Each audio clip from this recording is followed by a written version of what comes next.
കർണാടകയിലെത്തിയിട്ട് ഇത് 5-ാമത്തെ ദിവസം. രാവിലെ തന്നെ നല്ല അവിലുപ്മാവിൽ തുടങ്ങി. ഉച്ചയിലേക്ക് വേണ്ട ചോറും പാക്ക് ചെയ്തു പെട്ടെന്ന് കുളിച്ച് റെഡിയായി ഞങ്ങൾ നേരെ സ്കൂളിലേക്ക് പോയി.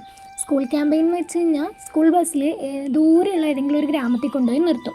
അവിടുന്ന് ടീച്ചേഴ്സ് എല്ലാം പല ആളുകളായി തിരിഞ്ഞിട്ട് ഓരോ വീടുകളിലേക്ക് പോകും. അവിടെ എത്തി അഡ്മിഷൻ്റെ കാര്യങ്ങൾ സംസാരിക്കും.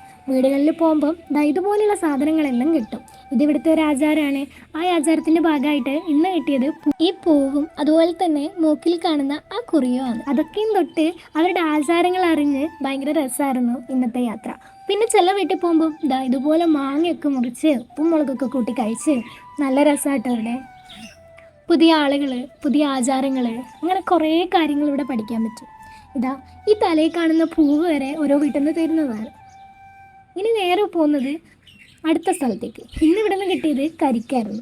ദാഹിച്ചിട്ട് കുരങ്ങനും കുപ്പികളെല്ലാം മേടിച്ച് കുടിച്ച്. പിന്നെ ഞാനും കുടിച്ച ജ്യൂസ് കളിച്ചുകൊണ്ടിരിക്കുന്ന പൂച്ചേനെ വരെ അവിടെ കണ്ട്. കുളിച്ചാൽ പിന്നെ പെട്ടെന്ന് പോയിട്ട് തുണിയെല്ലാം അലക്കിയിട്ട് കഴിഞ്ഞാൽ പിന്നെ ഒരു ചായ കുടിക്കും. ചായ നിർബന്ധമില്ല, വല്ലപ്പോഴും.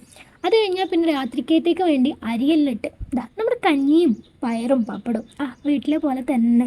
നാടും വീടെല്ലാം വിട്ടിട്ട് പുതിയ കുറേ ആചാരങ്ങൾ അറിഞ്ഞ് പുതിയ കുറേ മനുഷ്യരെ കൂടി ഒരു ജീവിതം. ഇതും ഓരോ അനുഭവങ്ങളാണ്. ഓരോ ദിവസവും ഓരോ പാഠങ്ങളുമാണ്.